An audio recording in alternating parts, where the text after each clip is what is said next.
I feel like I haven't had an open dialogue with you guys in a little while, and I kind of miss it. So first off, how you guys doing? It feels amazing out here right now. A little bummed I didn't get to go to VidCon, because I'm still getting tweets and notifications like non-stop from people who are there, my friends and Snapchats and all this stuff. I'm currently on my way to my stepdad's house to say hi, see him for a little while. I don't really talk about my family much on this vlog, with the exception of obviously like my cousin and my brother. Cousins and my brother. I guess in the spirit of full disclosure, since I love telling you guys stuff, or at least you love listening to me talk, apparently. Don't really get along with most of my family. So many of them are abusive, and just self-detrimental. Quite a few of them are either drug addicts or have been in and out of prison a bunch of times. The ones who haven't have really shitty personalities and all that. So I don't really elect to see them often, with the exception of my cousins and brother. And I guess I just thought I should let you guys know. That's why they're almost never in my videos. Which doesn't really suck. That's one thing I will say. Growing up with a really crappy childhood, I know I've always said I had a really crappy childhood, but I've never really told you guys why. It's not that I don't want to get into it, it's just that that's like that would be like a half-hour video if I really cut it down. Also, I don't want to make my channel all sad and depressing and you guys just be like, oh god, Eric life, we love you, hugs. So maybe every once in a while I'll do a video with a short amount, but the one thing I will say is growing up in that type of habitat is, it seems from the inside looking out like a shitty situation. Also, I'm right next to a parking lot, so I'm sorry if it's hard to hear me. But in reality, at least for me, being in such a shitty situation, you get so used and so accustomed to what shittiness looks like and what lack of dedication looks like, lack of passion looks like, lack of foresight, lack of trying looks like. You get so accustomed with what the bad parts of someone's personality can be, and so accustomed and so used to what a shitty thing is, that it has two positive effects.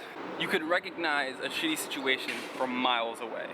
You know what decisions to avoid, you know how to become a better person so that you actually accomplish something.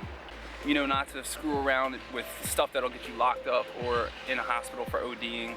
You learn a lot of things that make you a better person because you see what shitty is and you know what to avoid. You're very well versed with what to avoid, so it makes finding the good things much easier, or just doing better much easier, because you already know what happens when you don't do well, so you're so curious to see what happens when you do well.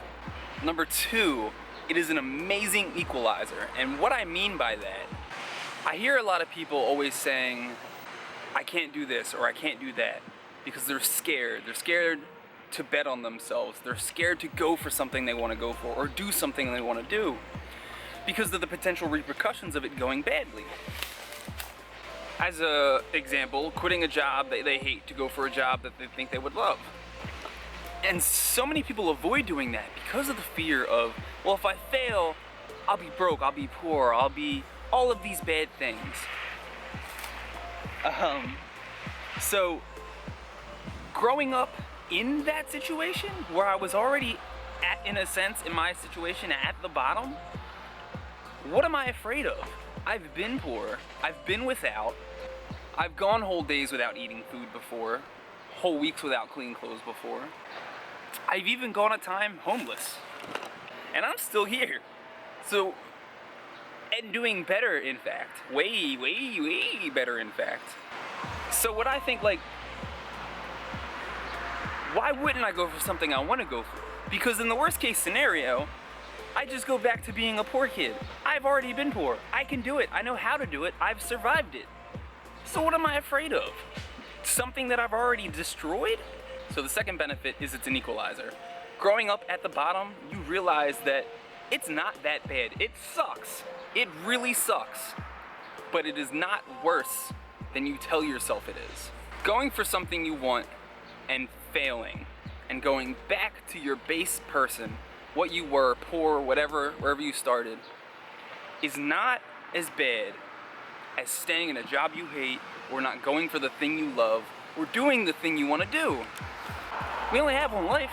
Like, I've already lived most of my life poor, so the only other thing I have left to do is live it awesomely. I totally meant to only sit here and talk for like 2 minutes, so that this vlog wasn't a really long vlog, because I wanted to film all the stuff that I was doing today. In case it was too long, doesn't that make sense? I'll see you tomorrow.